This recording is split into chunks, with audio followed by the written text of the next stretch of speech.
people is $450 million. Look at that. So the whole situation changes when the number game goes up. But they haven't done it, they're just waiting for it. They want you to really get hooked up, then they will say $5. Okay. Valuation of $19 billion. Actually, there is a very interesting study by Ashwath Damodaran. You all know that Ashwath Damodaran is the Z word in valuation today. An Indian who is ruling the roost in valuation. I was told there was a German international conference where they had called him. He went there normal shirt and pant and with chappal.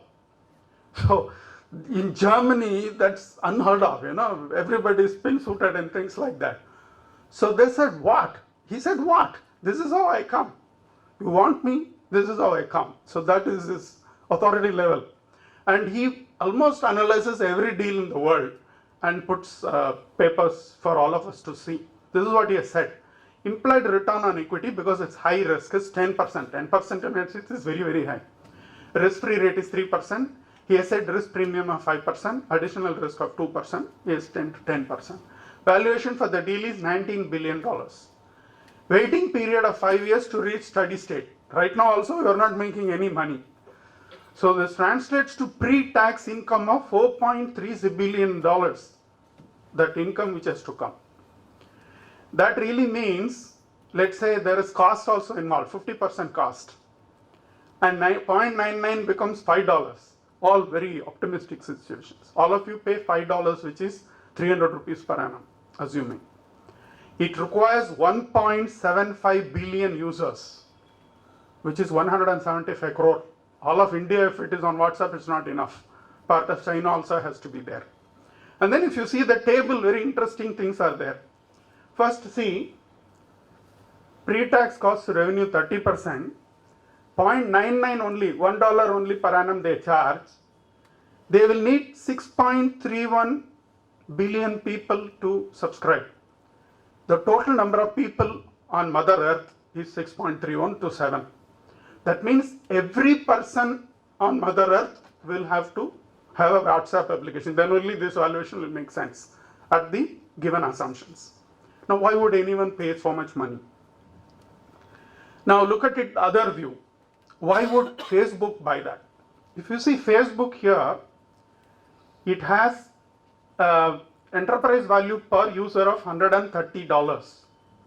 They have 1,230 million users, which is 1.2 billion people are using Facebook. Nobody has more usage in the world. And the number of users is the dominant driver in this industry today. You have more people, more money. That's how they look at it. Measure of depth of engagement has an effect of valuation, how much they are involved. Predictable revenue models are high priced. Bottom line seems to be secondary at least. You don't have to make money. Making profits old-fashioned way is not immediately the requirement. So what is it Facebook is looking? If WhatsApp acquisition drives Facebook users by even 1/3 of its users, only 1/3 of the users of WhatsApp become Facebook users. At $130, which is their user value, Facebook already earned its money. So it's a totally different game. Your normal methods of valuation will not work here. In fact, if you work it, it will go to infinity. Because without profit, without EBITDA, what do you value it on? So you have to come to a totally different basis of valuation. Now, the other thing which you also notice, WhatsApp is, I think, $346 million per employee. Imagine, which is about 2,000 crores per employee is the value given. And I think 55 employees were there in WhatsApp.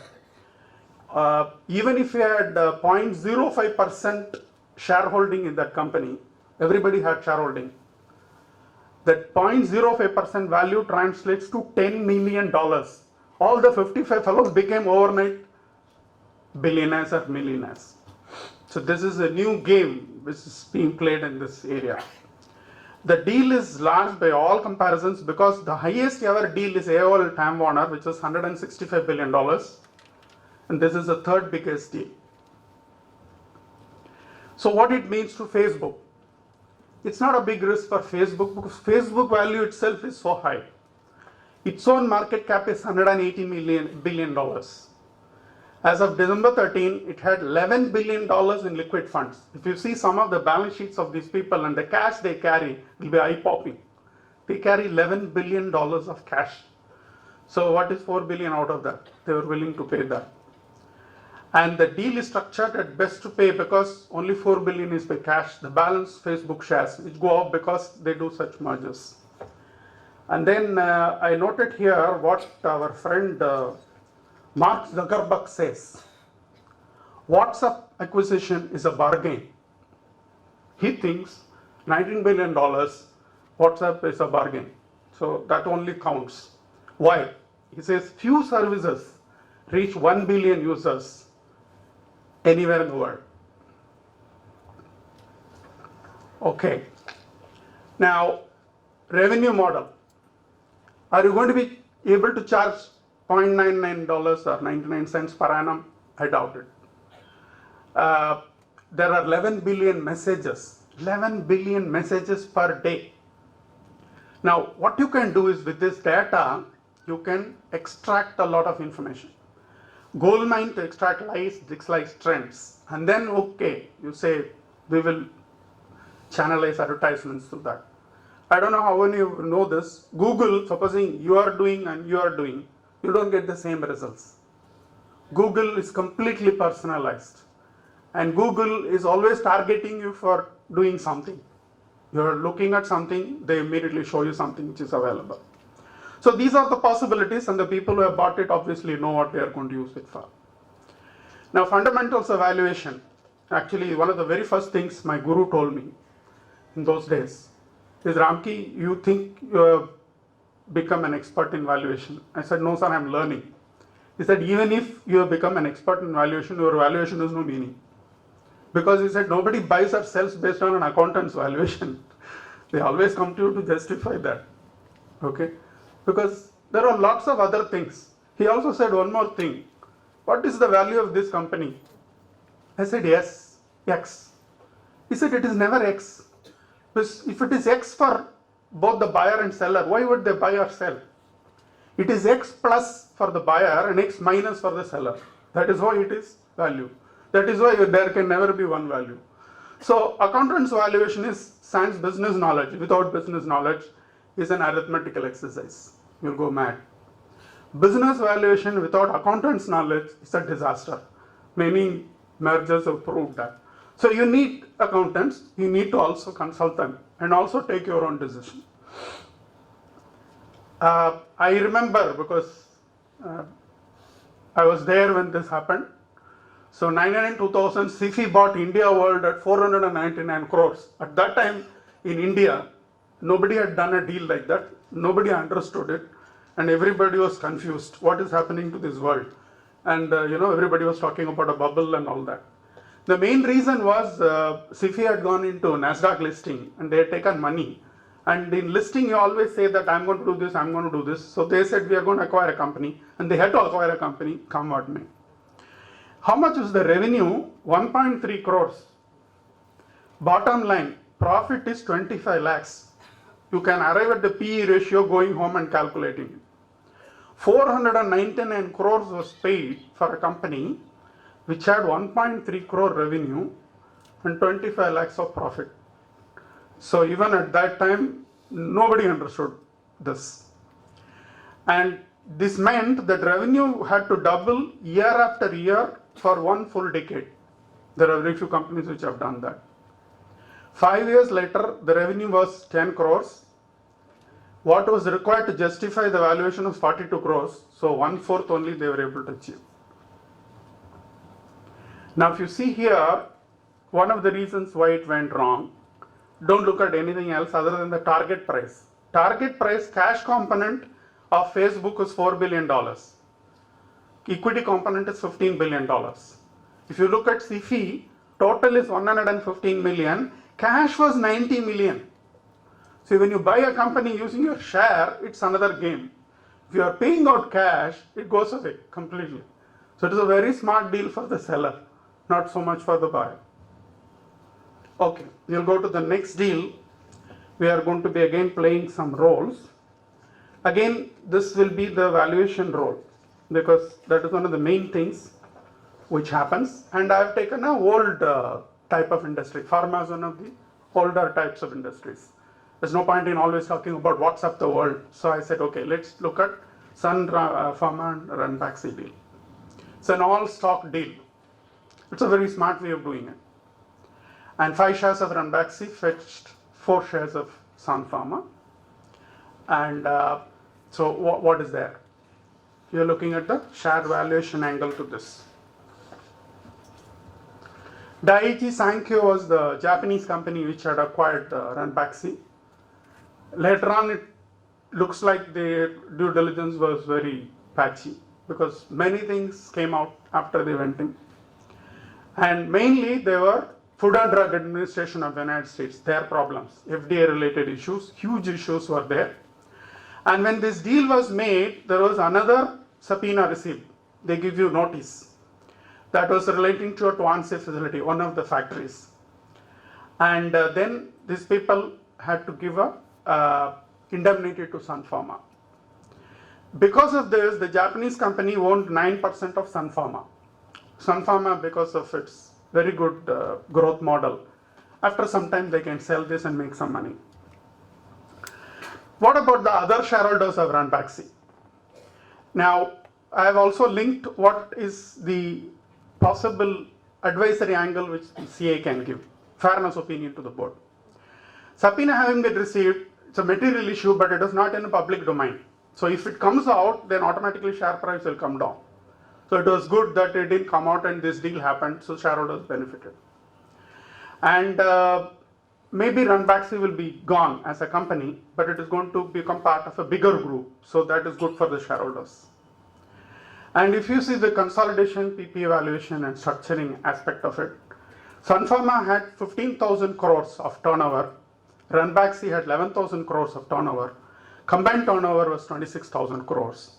But if you look at the operating profit, it was 6,670 crores for Sun Pharma and only 907 operating profit. After that came all the other costs, only 907 crores. So the operating margin was 44% for Sun Pharma, and the combined it became 29%. Okay, this is how the deal is. Now, for Sun Pharma, why would they buy it? See, already they had a acquisition spree. They had acquired a lot of companies. If you take certain people, Mittal for instance, ArcelorMittal, they grew only by that model. They always went to, let's say, CIS nations and poorer countries where the steel mills are not functioning or they're functioning at very, inefficiently. They bought it. And I'm told they always employed sale employees.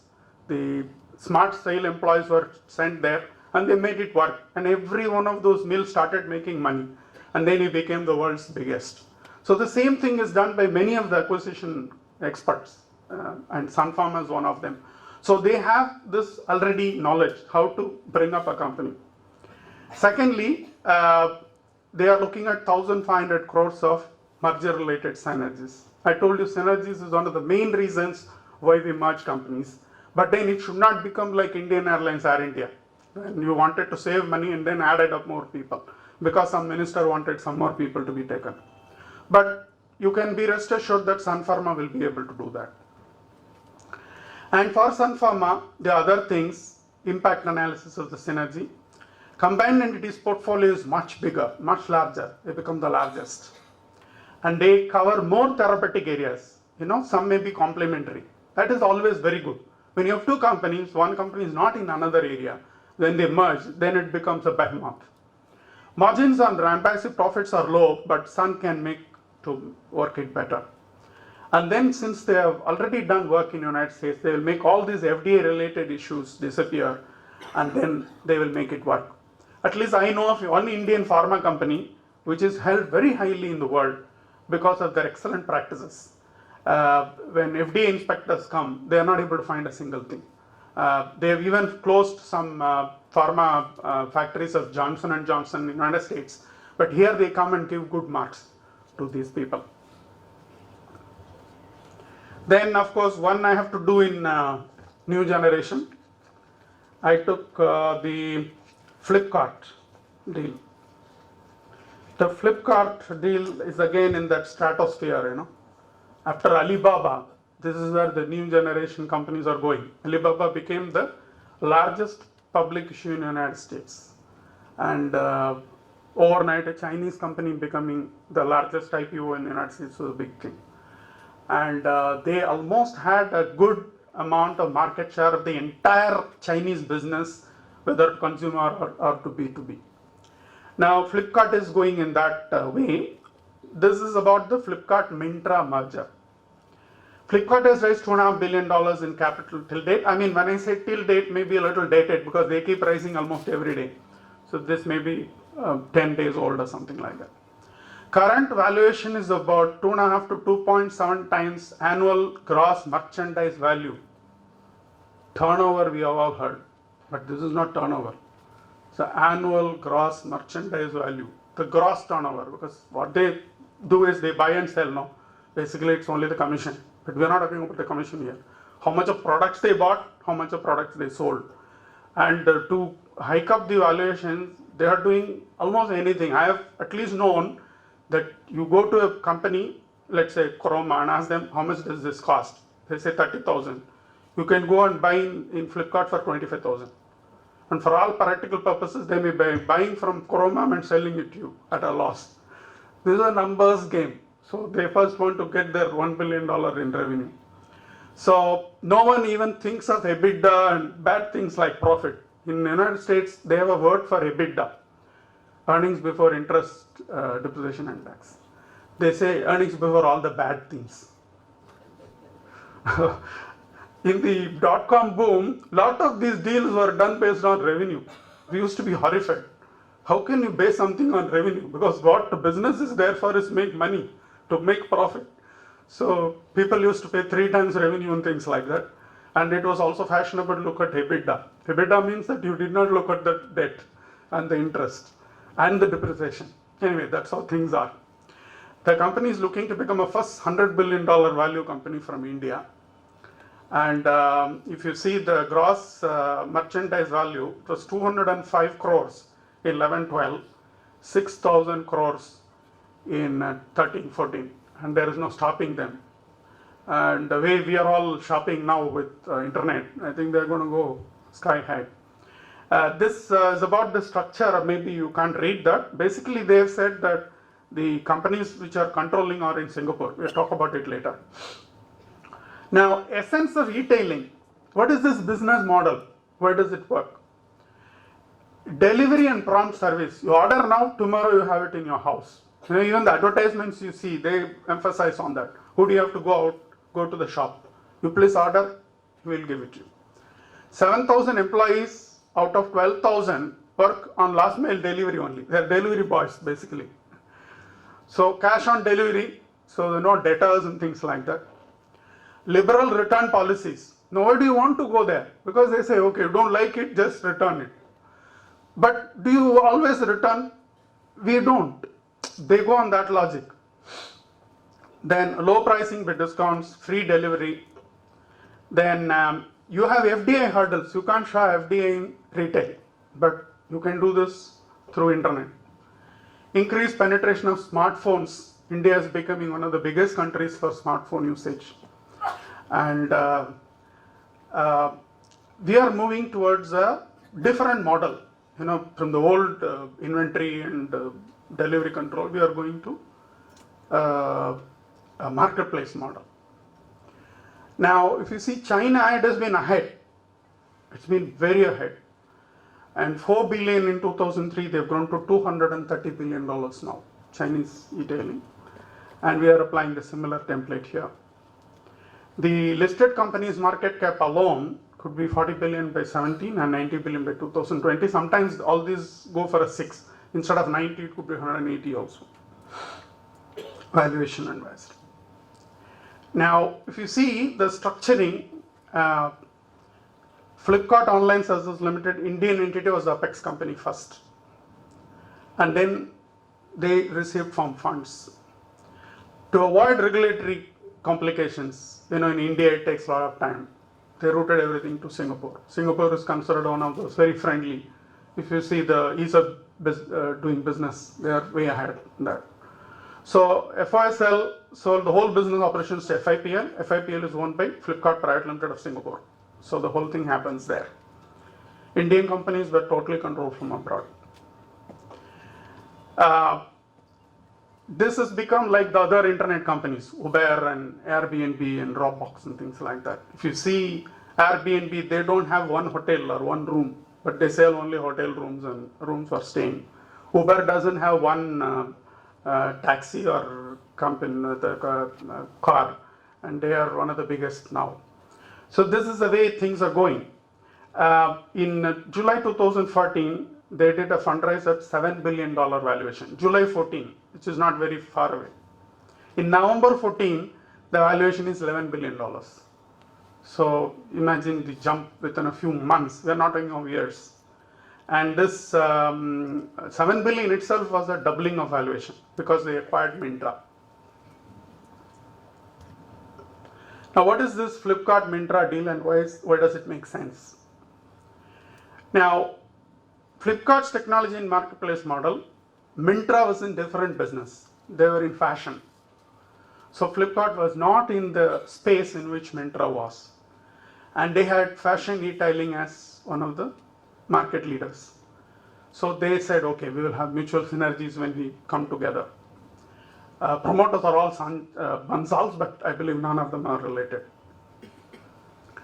Now, future 30% of gross merchandise value is going to come from fashion. And Flipkart was not in that space. And then they found Myntra was there. And that was a beautiful way of getting together. So Flipkart, because it's a larger size, they have a beautiful technology backbone, which is most important. For such e-tailing companies, what is most important is the technology backbone. And Myntra they saw as a threat. So when you see a threat, you try and acquire it. What did Myntra see there? Myntra saw opportunity to grow faster and leadership in fashions, and also they don't have to go to anybody for money. None of these companies go to banks for money and all that. Everything comes pouring through PE investors and things like that. So this is where the very famous statement that 1 + 1 = 3 happens. It doesn't happen in all cases. It happens in some cases. Hopefully it will happen in this case. Now, how did this deal happen? If you see, Tiger Global and Axel Partners, both are key investors, and both are common between the entities. So I'm sure that they brought them together, said, you are there, a lot of synergies are there, you are in complementary products, he's in fashion, you are not in fashion, bring together so both of you can benefit. And I'm told it's a 100% buyout deal, but they will operate under a separate website and separate brands and things like that. And then, it helps always. If they want to hive it off some other time, it helps. Then they have a collective decision to move forward and integrating later. Broadly, that is what I had to say here. We have finished about 50 minutes. If you have any questions, I can take them. I thought that talking about due diligence will take a lot more time, so I structured it differently this time. Question is, acquisition of Lexbuy by Flipkart, was it not at abnormal values? If you have the information, I don't have any information. I'm not part of any of this. All this information is through the media, like you have done. But as I told you that if you look at these valuations, you should not look at them and compare them with your neighborhood manufacturing company. Please remember, these are totally different models. And it seems to be working today. So I had a very interesting observation once. There was a guy called Jamie Dimon. Most of you must know about him. Jamie Dimon was a key executive in Citibank. Jamie Dimon went out of Citibank. The share price of Citibank dropped by $11 billion. We are talking about a bank, a very well established bank with a reputation across the world. One employee leaves, the share sank $11 billion. Okay, are you saying that because there was a general meltdown and things like that, there was no such thing? And what happened later, whether he was worth it, was proved again. He left Citibank, but he's not going to sit at home, right? He went and joined Bank One. Do you know the stock value of Bank One went up by how much? It went up by $7 billion. One person is worth $7 billion to $11 billion. Maybe Bank One was a small bank. It could not take more value than that. Otherwise, it would have been $11 billion. So take all your valuation models. Where is Jamie Dimon coming in there? There's no such thing. So there is one Jack Ma of Alibaba. He has done something which nobody else has done. The same China country, same country with lots of problems.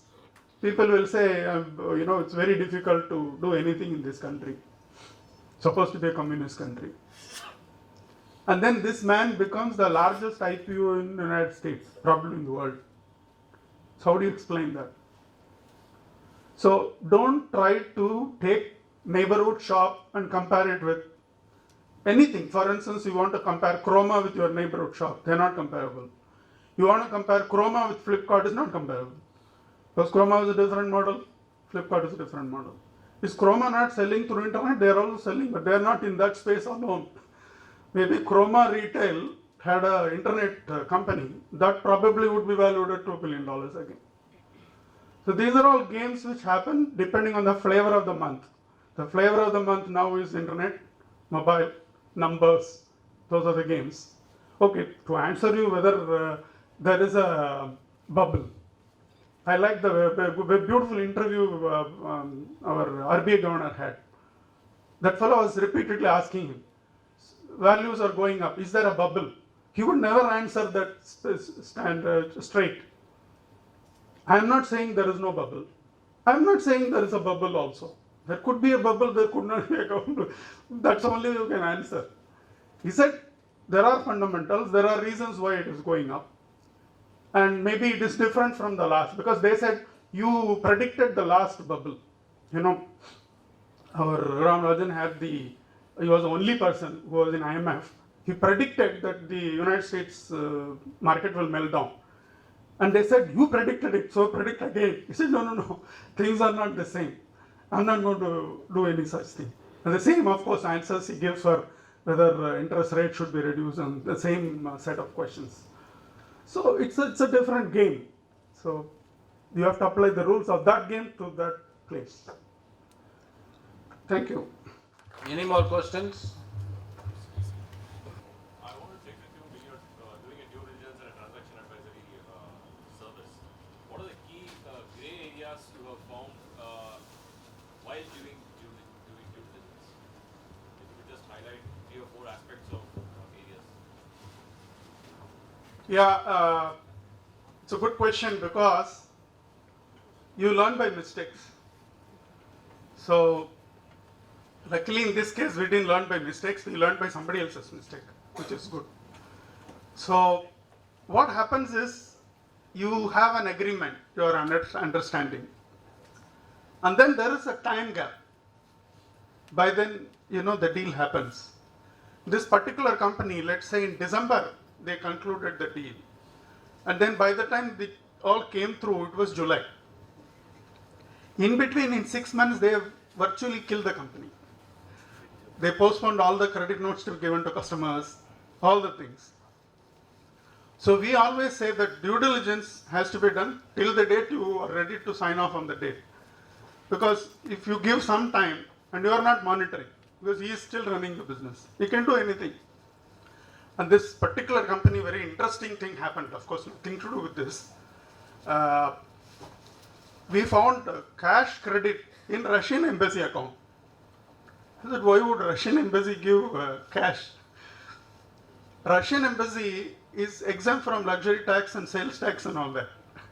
So some fellow has said that you give me invoice, but you debit Russian embassy, I'll pay you the money. So money came. If you do a debtors review is okay. But there was a total problem of sales tax because you are violating sales tax rules.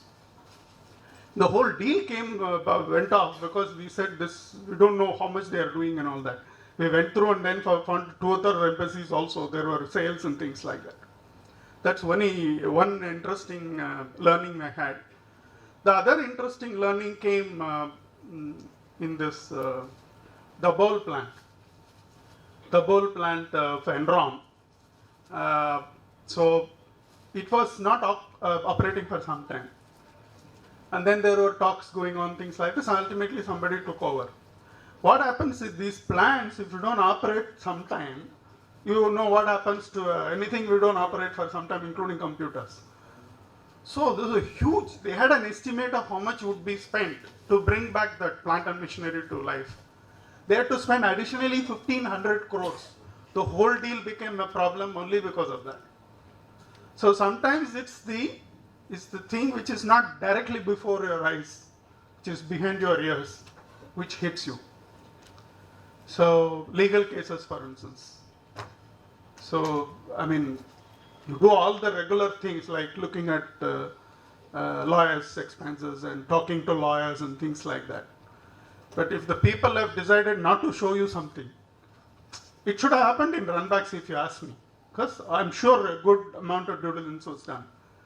But then they would have not told them what is in the pipeline before FDA pending. Or notice has come. You know, we say show cause notice is not a contingent liability. That's all good for your audit. But in your due diligence, a show cause notice could be the deal breaker. So don't exactly apply your audit principles there, apply business principles. That would be my advice. Thank you very much, Mr. Ramakrishnan. As a token of love and affection, I hand over a memento to him. Nur noch 102 Sekunden.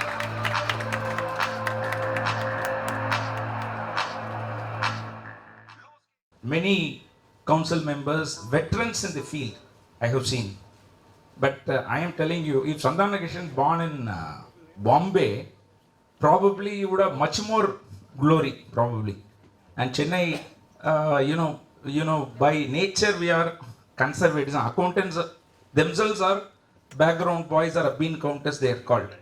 But Santana Krishnan is something very, very, professional in his approach. He has built a very big practice, big team. See, ultimately it is not the question of money. When you buy in OMR, 10 acre, 10 years back, you don't require to practice. The money will be there.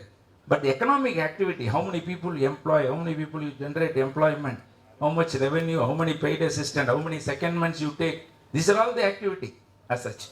I am telling you, you will always underplay because people should not feel jealous now. Everybody will say otherwise he has taken advantage, disadvantage. People think negatively only. You have to think positively as such. All people, just because sitting there, you won't get the work. You have to build a team. Even if you want to become a central audit, anybody, even Prime Minister auditor cannot get a central audit. You must have so many years experience, so many partners, so many paid assistants, so much. Then only you can do it. First you must come in the central audit panel. For that there is a benchmarking. If that is removed, multi-purpose empanelment form, you find all the auditors of union ministers only will be auditing the public sector undertaking.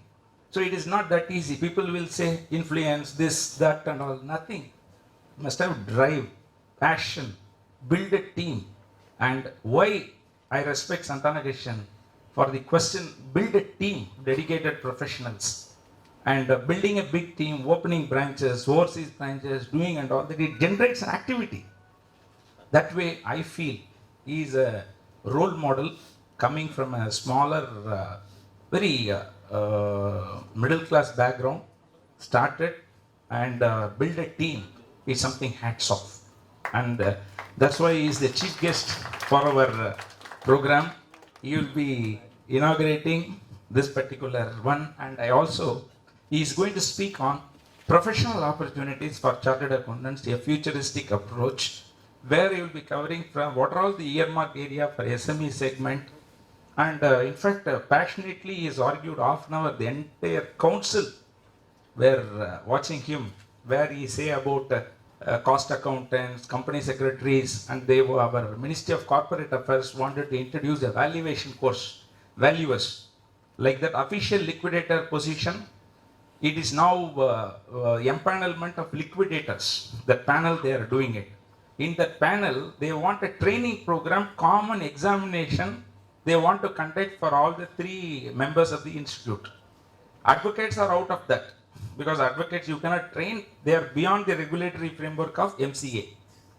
So these three institutes they wanted to do. Passionately, he has argued for a half an hour, where the additional secretary has withdrawn the proposal. He said that I will go back and come back. That was the skill, the persuasive skill, and where he can argue with a lot of emphatic reasons and examples actually. But it's difficult to bring him also. It is very difficult to bring Sandana Krishnan because of the extreme pressure of work. But always he has got that penchant passion, he has got as such.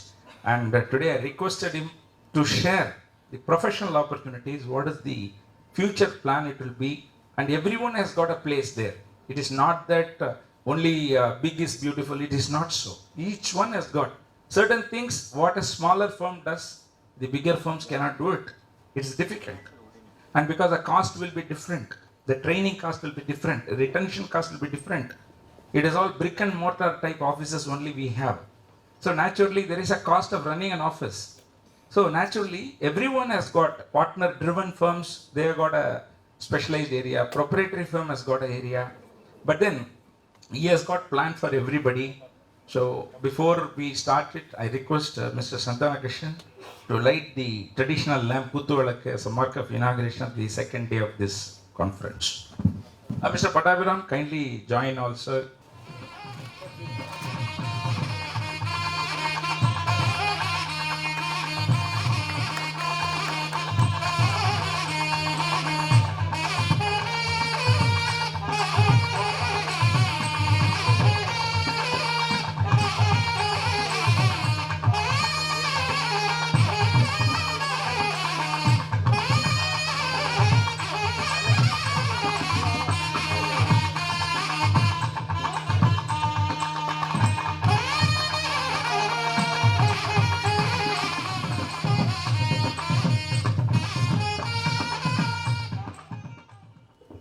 Let me briefly introduce Mr. Santana Krishnan.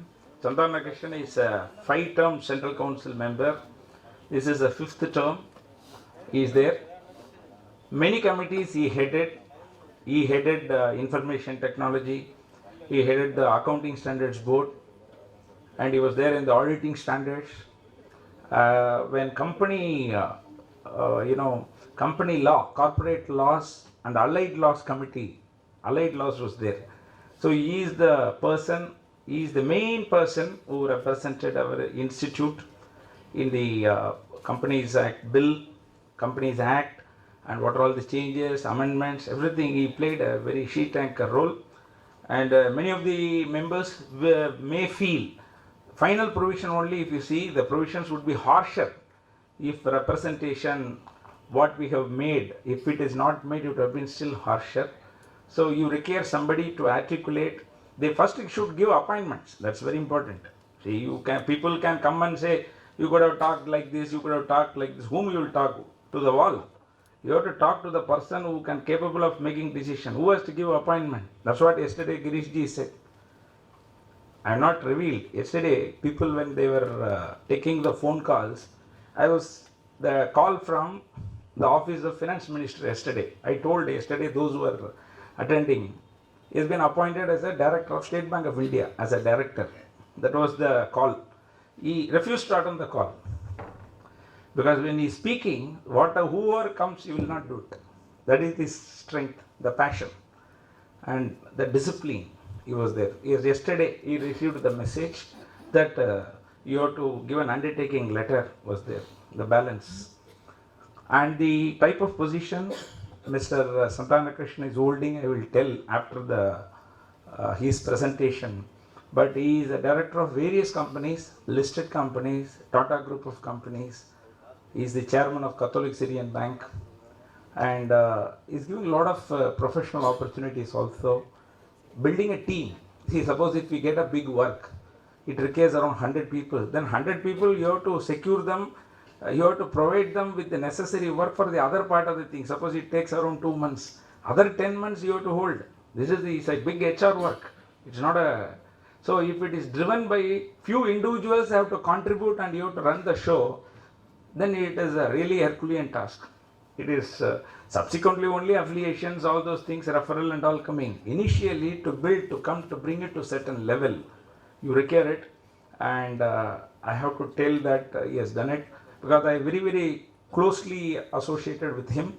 So I know how hard he works as such, and whenever he contributes quality time, that's what important. You can remain in the council throughout the thing, you can talk everything, you can raise the flag and you can contribute, you can talk negatively, that is different. But then wherever required, talk purposefully with focus, that is Mr. Santana Krishnan.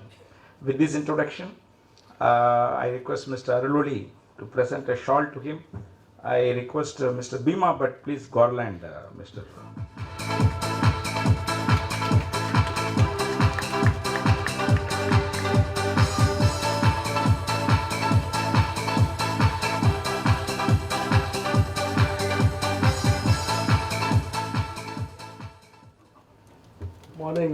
Morning, friends, Mr. Murli, Aruloli and my colleagues.